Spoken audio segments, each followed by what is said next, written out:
এই মহিলা মাদ্রাসাগুলো উম্মতে মুহাম্মাদির জন্য বিরাট বড় এক নিয়ামত। লক্ষ্য করে দেখেছি পশ্চিমার যেই সংস্কৃতি, ওই সংস্কৃতির থাবায় মুসলমানের সংস্কৃতি উঠে যাচ্ছে। ক্লাস প্রাইমারির ছোট ছোট বাচ্চাদেরকে সংস্কৃতির নামে ডান্স গান শেখানো হয়। লক্ষ্য করে দেখছেন নি? ছোট ছোট বাচ্চাদেরকে দিয়ে বিভিন্ন অনুষ্ঠানের নামে, সাংস্কৃতিক অনুষ্ঠানের নামে, প্রতিযোগিতার নামে ছোট ছোট বাচ্চাদেরকে বিভিন্ন গানে নাচে অংশগ্রহণ করানো হয়। রে মুসলমান, খুব সাবধান, ভিতর সজাগ করেন, বিবেককে জাগ্রত করতে হবে। ইতিহাস আদম আলাইহিস সালাম থেকে নিয়ে এই পর্যন্ত যত ইতিহাস দেখবেন, কোনো খারাপ নারীর ঘরে আল্লাহ নবী জন্ম দেন নাই। কোনো খারাপ চরিত্রহীন নারীর ঘরে পয়গম্বর পাঠান নাই। বুজুর্গানে দিন কোনো দুষ্ট প্রকৃতির নারীর ঘরে জন্মগ্রহণ করেন না।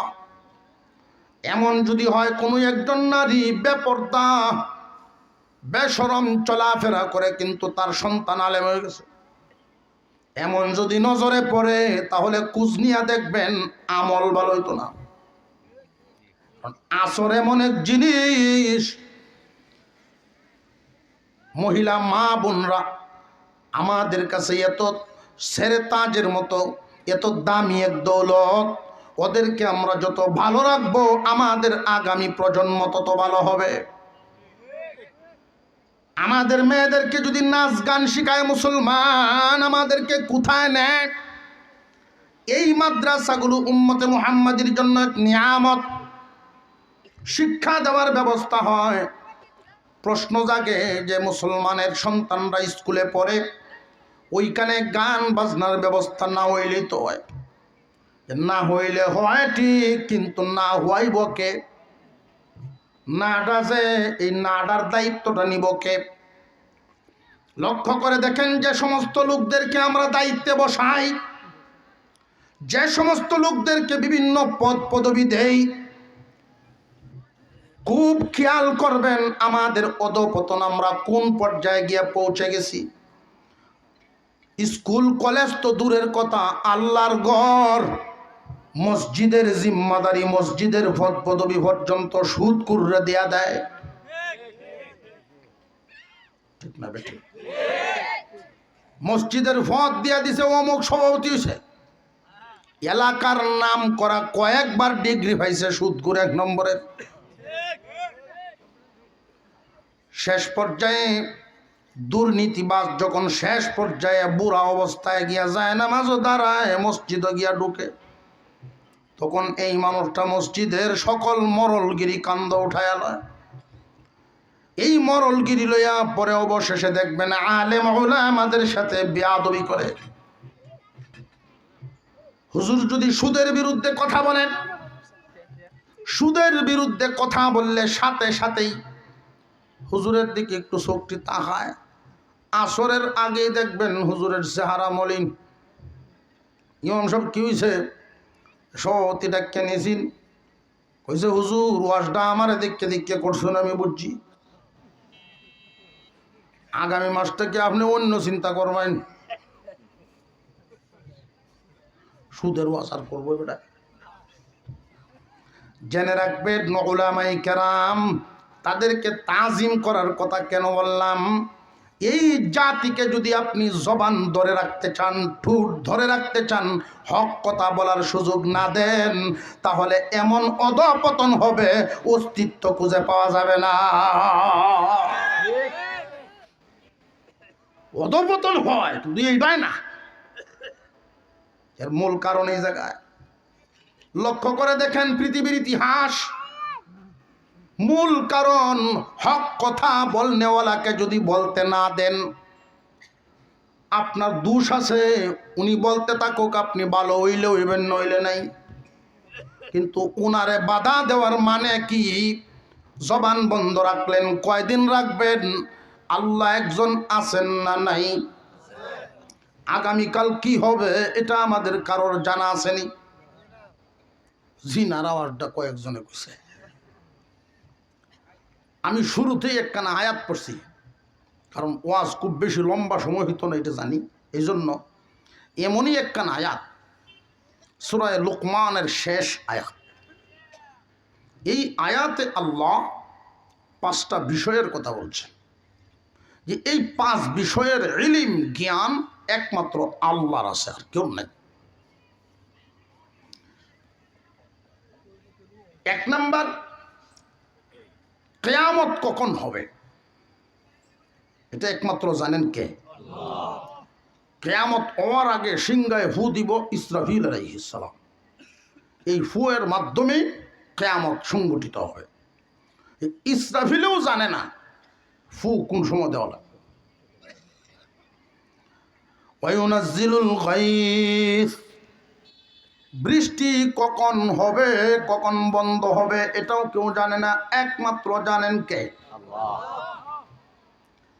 যে হুজুর আবহাওয়া পূর্বাভাস তো কইয়া দেয়, যে আবহাওয়া পূর্বাভাসে যা কইয়া দেয় এমন হওয়ার সম্ভাবনা নিশ্চিত কেউ করতে পারে না। আর আল্লাহর যে ইলম, আল্লাহ যেটা জানেন কোন সাজের টুকরার মধ্যে কয় টুকরা পানি, কয় ফোঁটা পানি হবে এটাও আল্লাহ জানেন। ওয়ায়ালামু মা ফিল আরহাম, পৃথিবীর জমিনে কে কয়জনের বাপ হবে, কে কয়জনের মা হবে এটা জানেন একমাত্র আল্লাহ। দুনিয়ার জমিনে এই ইলম কারণ নাই। যদি জানতো যে এই মেয়েটার জীবনে কোনোদিন সন্তান হবে না, তো বিয়ে হইল না। ঠিক না? ঠিক। যদি জানতো উনি কোনোদিন সন্তানের পিতা হতে পারবেন না, মানুষে তার কাছে বিয়ে দিল না। সন্তান কার কয়টা হবে, কে সন্তানের পিতা হবে, কে মাতা হবে, এই ইলম একমাত্র কার? আল্লাহ। ওমা তাদরি নাফসুম মাযা তাকসিবু গাদা, আগামীকাল কে কি খাইব, কে কি কামাই করব একমাত্র জানেন আল্লাহ। ভবিষ্যতের জ্ঞান, ভবিষ্যতের ইলম একমাত্র আল্লাহ।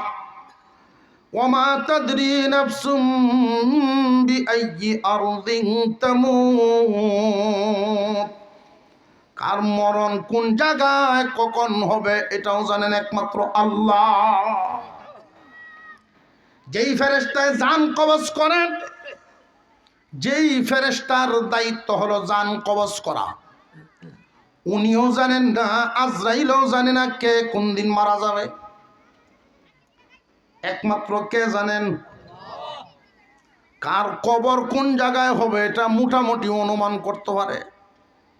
কারণ এই মাসকাই ভাড়ার মানুষে যদি একটা গুরুস্থান বানায়, যেটা আমরা সকলের গুরুস্থানে এনো, প্রতিদিন একবার গিয়ে ঘুরে দেখে তার বোঝা এইটা হইলো আমার জায়গা শেষ, সম্ভাবনা আছে। কিন্তু মরণ কার কোন জায়গায় এই কথা কেউ জানে না।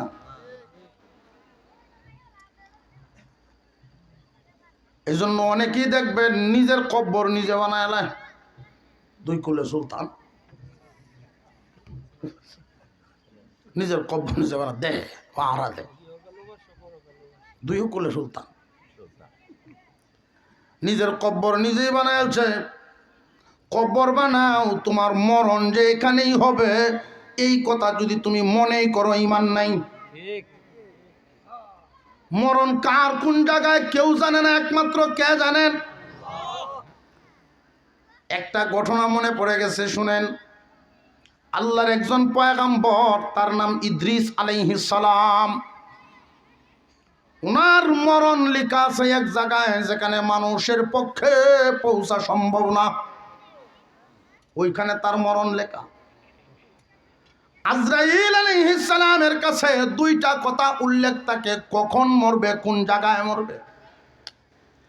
জায়গাটাও ঠিক থাকতে হবে, সময়টাও ঠিক থাকতে হবে। সময় হয়েছে, জায়গা মিলছে না, আজরাইলে জান কবজ করতে পারবে না। এই জন্য যার মরণ আল্লাহ যেখানে রাখছেন, মহান আল্লাহ পাক যে কোনো উসিলায় তারে সেখানে নিয়ে পৌঁছাবেন। বেটা পানিত নামলেই মিরি উঠরে, পানিত গেলেই বেটার মিরি উঠরে। জীবনে কোনোদিন আর হুকুরও যায় না, গোসল করে না, পানিত নামে না। মা বাপ যতদিন জিন্দা ছিল, শক্তি ছিল, মা বাপে পানি উঠাইয়া দিছে। বিবাহ শাদী করাইছে, সারা জীবন বউয়ে উঠাইয়া দিছে। জীবনে হুকুরও নামে না, এই অবস্থায় বুড়া হইছে। নাতি বিয়া দিছে বাড়ি। নাতিন জামাই কয়, দাদা মনে বড় আশা আছি না, আমার বাড়িতে দেখাইতাম, ভাড়াইতাম না। দোকান ইতলাম না জীবন, কোনো চিন্তা নাই, নৌকা দিয়ে নিমু, আর আমার গড় ওজুর ব্যবস্থা আছে, বাথরুম আছে। উনি গেল, ফজরের নামাজ পড়লেন, ঘরোই নামাজ পড়ছেন। এখন মনের ভিতরে একটা উদয় হয়ে গেছে, জীবনে তো পুকুরই নামি না, গিয়া দেখি যে নদীর ঘাট কেমন লাগে। নদীর ঘাটও গেছে, উনি দেখতো, তামসা দেখতো, গিয়া এনে ঘুরে উঠছে। যার মরণ যেখানে, আল্লাহ সেখানেই নিবেন। ইদ্রিস আলাইহিস সালামের কাছে একটা খবর নিয়ে আইছেন জিবরাইল আমিন। ওগো আল্লাহর পয়গম্বর, আল্লাহ আপনাকে একটা সুসংবাদ জানাইছেন, আপনার জন্য সুসংবাদ। কি সুসংবাদ? যে এই মুহূর্ত থেকে আপনি যত কাজ করবেন, নেক আমল যা করবেন, ডাবল সওয়াব পাবেন।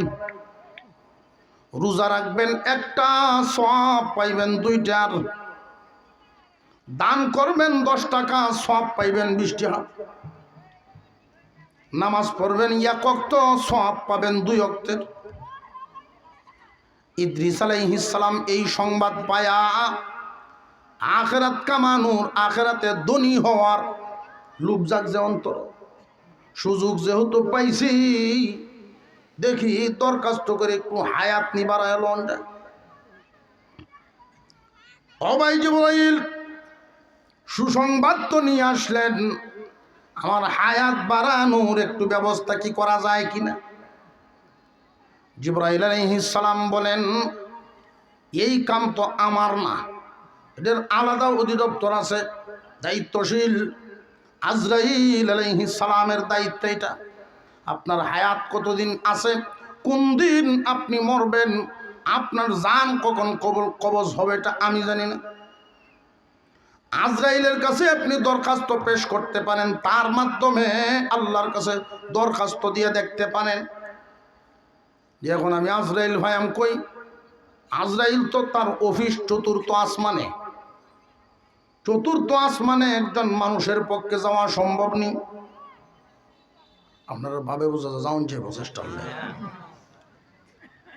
এই জমিন থেকে প্রথম আসমান 500 বছরের রাস্তা। গতিটা কি জানেননি? এই বিষয়ে আরেকদিন। এই যে সূর্যটা আমরা দেখি, সূর্যটা পৃথিবী থেকে 13 লক্ষ গুণ বড়। আমার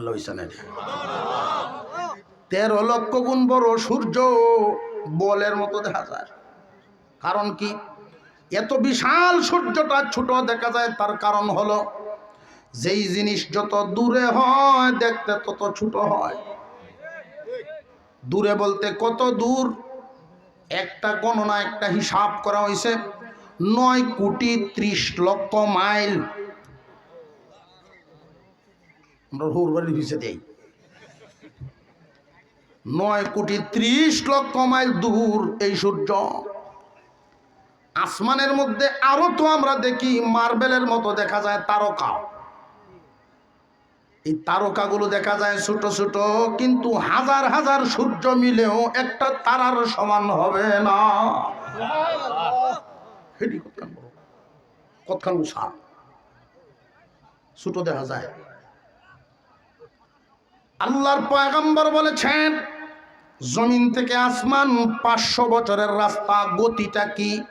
হাঁটা, দৌড়, ঘোড়া দৌড়, হুন্ডা না, বিমান না, সবচাইতে দ্রুত গতিতে পৃথিবীতে কি চলে? আলো। আলোর গতি হইল প্রতি সেকেন্ডে 1,86,000 মাইল যাইতে পারে আলো। এই আলোর গতিতে 500 বছরের রাস্তা। আসমান। যদি কোনো বিজ্ঞানী কখনো এমন আবিষ্কার করেও ফেলে যানবাহন আলোর গতিতে চলতে পারে, তবু মানুষের দ্বারা প্রথম আসমানে যাওয়াই সম্ভব না। কারণ যানবাহন বানায় ফেললো, হায়াত পাইব কই? নাতি হুতি দুথি লইয়া গেল। আজরাইলের অফিস প্রথম আসমানে না চতুর্থ আসমান? চতুর্থ আসমানে। আজরাইল পাইব কেমনে কথা বলার জন্য?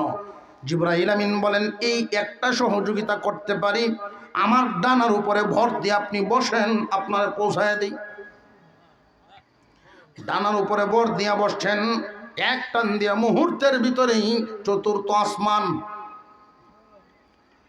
আল্লাহর পয়গম্বর ইদ্রিস, আপনি এখানে বসেন, আমি আগে অফিসের ভিতরে যাই। অফিসের সামনে ইদ্রিস আলাইহিস সালামকে বসাইয়া জিবরাইল আমিন অফিসের ভিতরে ঢুকলেন। জিবরাইল আমিন তো সাইয়্যিদুল মালাইকা, ফেরেশতাদের সরদার, আজরাইলের তো সরদার। যেই মাত্র দেখছেন জিবরাইল, বস আপনাকে লাগে, বিনা নোটিশে বিনা খবরে আপনি কেন যে আমার দরকারে আসি নাই? আল্লাহর পয়গম্বরের অন্তরে লোভ জাগছে, হায়াত বাড়ানো তার চিন্তা। আল্লাহর নবী ইদ্রিস আল্লাহর পক্ষ থেকে সুসংবাদ পেয়েছেন, নেক আমল যা করবেন ডাবল সব পাইবেন। এখন উনি একটু হায়াত বাড়াইতে চান আখিরাতের ধনী হওয়ার জন্য। কারণ আখিরাতে ধন দৌলত টাকা পয়সা এই দুনিয়াটার মতো না, ওইখানে নেকি যত বেশি বিলাসিতাও তত বেশি। নেকি ভাঙ্গায়া খরচ করো, নেকি ভাঙ্গায়া। আজরাইল আলাইহিস সালাম বলেন, আমি তো বলতে পারি না কে কোন দিন কোথায় মারা যাবে। প্রতিদিন আমার কাছে নোটিশ জমা হয় সকালবেলা ইমেইলের মতো। দেখি আমার টেবিলের সামনে লিস্ট টান দিছেন, টান দিয়াই বলেন, এই মুহূর্তে আল্লাহর পয়গম্বর ইদ্রিস কোথায় আছেন? জিবরাইল আমিন বলেন, আপনার অফিসের সামনেই বয়াতেছি। আজরাইল আলাইহিস সালাম সাথে সাথে আল্লাহর শুকর আদায় করেন। উচ্চ আওয়াজে তিনি বলে ফেলছেন, আলহামদুলিল্লাহ। জিবরাইল আমিন বলেন, শুকর আদায় কেন? সাইয়্যিদুল মালাইকা, নোটিশের মধ্যে উল্লেখ করা হয়েছে এই মুহূর্তেই ইদ্রিস পয়গম্বরের জান কবজ হবে। তবে জায়গাটা উল্লেখ হলো চতুর্থ আসমান। আমি চিন্তায় পড়েছিলাম, চতুর্থ আসমানে ইদ্রিস পয়গম্বরের জান কবজ কেমনে হবে? সময় পাইলাম ঠিক, কিন্তু ইদ্রিস পয়গম্বর চতুর্থ আসমানে কেমনে আসবেন? যদি না আসেন তাহলে তো জান কবজ হবে না। আমি চিন্তায় পড়েছিলাম, কিন্তু আল্লাহ যে সব ব্যবস্থা করে রাখছেন, এই জন্য বলেছি আলহামদুলিল্লাহ। কার মরণ কোন জায়গায় কোন সময় হবে একমাত্র কে জানেন? আরো জোরে কোন। এই জন্য দুনিয়ার জমিনে কদম বাড়াইলে চিন্তা করে বাড়াইবা, আলেমদের প্রতি তাজিব, বড়দের প্রতি কদর।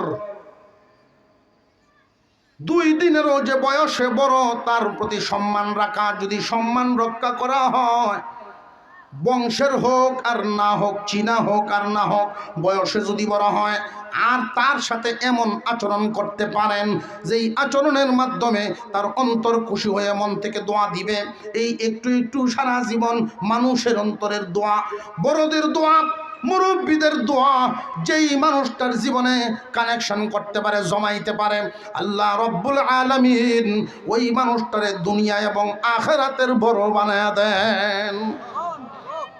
শিক্ষায় মানুষ কাঙ্ক্ষিত লক্ষ্যে যাইতে পারে না, এমন মানুষও জমিনে আছে। তাকায় দেখবেন, ডিগ্রির অভাব নাই, সার্টিফিকেটের অভাব নাই, কিন্তু জীবনে সফল হতে পারে নাই।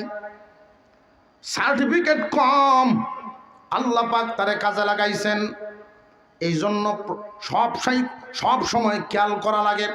পড়াশোনা যারা মাদ্রাসার লাইনে করেন, স্কুলের লাইনেই করেন, শিক্ষা ব্যবস্থায় যারা থাকেন, তারা যদি মনে মনে তালেবে ইলম বা ছাত্ররা মনে মনে যদি এরকম চায় আমিও একজন শিক্ষক হতে চাই ভবিষ্যতে, তাহলে এই চিন্তা রাখতে হবে শিক্ষকদের মন থেকে যেন দোয়া আদায় করা যায়। শিক্ষিত অনেকেই হয়, কিন্তু শিক্ষক সবাই হতে পারে না। আলেম ওলামা সবাই হয়, কিন্তু মুআল্লিম সবাই হতে পারে না। হাজার হাজার ব্যবসা বাণিজ্য করে যে কোনো লাইনের টাকা পয়সা ইনকাম করা যায় শিক্ষিত হইয়া। দেশের বিখ্যাত শিক্ষিত হাজার কোটি টাকার মালিক হতে পারে, কিন্তু ছাত্রর উস্তাদ হওয়া বড় কঠিন। কেউ জীবনে তৃপ্তি পায় হাজার হাজার কোটি টাকার মালিক, আর আরেকজন বাইসাইকেল দৌড়ায়, এক সেট কাপড় দিয়ে এক সিজন পার করে। উনার মনের শান্তি যে আমার জীবনে হাজার কোটি টাকার মালিক হতে পারি নাই, কিন্তু হাজার ছাত্রর উস্তাদ হইছি। হাজার ছাত্রর উস্তাদ হওয়ার যে তৃপ্তিটা, এটা দুনিয়ার দৌলত দিয়ে হবে না। একজন মানুষ যখন মারা যান, শিক্ষক যখন মারা যান, জেনারেল লাইনে হোক দিনী লাইনে হোক, উস্তাদ মারা গেলে তার কবরের সামনে দাঁড়ায়া ছাত্রের মনের যেই হালত হয়, দুনিয়ার টাকা পয়সায় এটা কিনা সম্ভব না।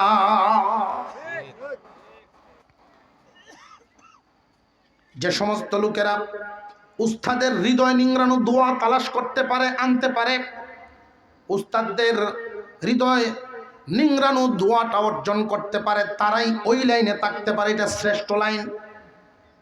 হয়তো জীবনে বিল্ডিং এর মালিক হতে পারে নাই, হয়তো উনার জীবনে সম্পদের মালিক হতে পারে নাই, কিন্তু উনার জীবনটাই নাম্বার 1 সিরিয়ালে শিক্ষকতার জীবন, সফল জীবন। 2 নাম্বার, বড়দের সাথে সম্মান।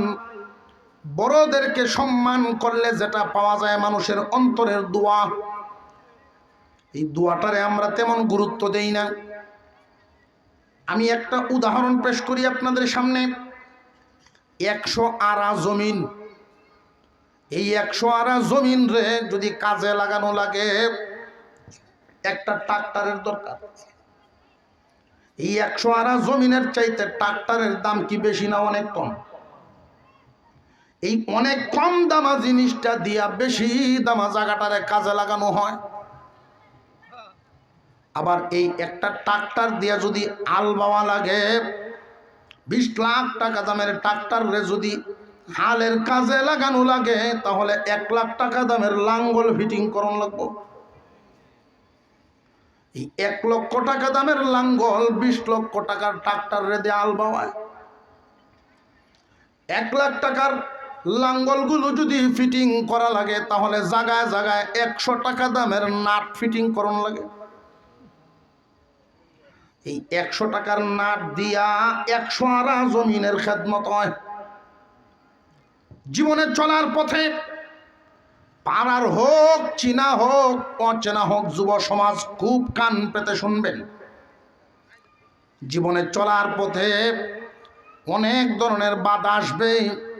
বড় ভাই, ছোট ভাই, এই যে তারতম্যগুলো আমরা ভুলে যাই, আদব কায়দা ভুলে যাই। বর্তমান সময়ে এই আদবের কমতির কারণে মানুষের লাঞ্ছনা সামনে নেমে আসে। আদব কায়দার কারণে মানুষের অন্তর থেকে যে দোয়া আসে, দোয়াটা রহমতের ছায়া হয়, কাঙ্ক্ষিত লক্ষ্যে পৌঁছায় দেয়। বর্তমান সময়ে সবকিছুর উন্নতি হইতেছে, কিন্তু আদব কায়দা কমে যাইতেছে। খেয়াল করছেন না আপনারা? আমরা যখন স্কুলে যাইতাম শুরু থাকতে, জুতা পাওয়া আসেন না, লাগছে না, সারের আজি গাইছ না, লঙ্গি ভিন্দে কোনোদিন গেছে গিয়ে প্রাইমারি স্কুলে। যদি তুফানটি মতে আইসে বাতাস, স্কুল ঘরের সাল উড়ায় নিচে 3 গাঁও হেমে, পরে গ্রামবাসী গিয়ে আমার আনছে চাল। এখন তো আর চাল উড়ায় নেয় না, বিল্ডিং হয়ে গেছে, ছাত্রদের ইউনিফর্ম হয়ে গেছে, আলাদা ড্রেস হয়েছে, কত উন্নত। কিন্তু একটা জিনিস নাই, আদব কায়দা নাই। আগে যেই আদব ছিল ওই আদব এখন আর নাই। আগে শিক্ষকদেরকে দেখলে ছাত্র সাইকেল থেকে নেমে যেত, শিক্ষক দেখলে ছাত্রর গতি থামায় ফেলতো, শিক্ষকদেরকে দূর থেকে দেখলেও বসা থেকে উঠে যাইত। আর এখন এমন দুর্ঘটনাও ঘটে জমিনে, শিক্ষকরা ছাত্রের দ্বারায় লাঞ্ছিত হয়। কপাল পূর্ব বড়দের বদুয়া যদি লাইগা যায় রে ভাই, খুব সাবধান। আল্লাহর নবীর শিক্ষা, ক্বালান নবী সাল্লাল্লাহু আলাইহি ওয়াসাল্লাম, মান লাম ইয়ারহাম সগীরানা ওয়া লাম ইউকির কাবীরানা ফালাইসা মিন্না।